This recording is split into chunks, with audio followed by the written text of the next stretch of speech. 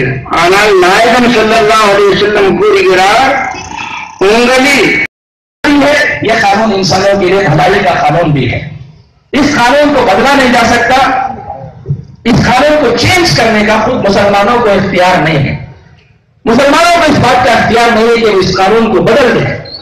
تو یہ بات ہم کہتے ہیں کہ اس وقت انسانوں کا جو مسئلہ ہے، پوری انسانی سماج اس بات کی گواہی دے رہی ہے کہ کہ انسانوں نے اپنے لیے جو قوانین بنائے ہیں خود آج ان کی تباہی کا سامان ہے.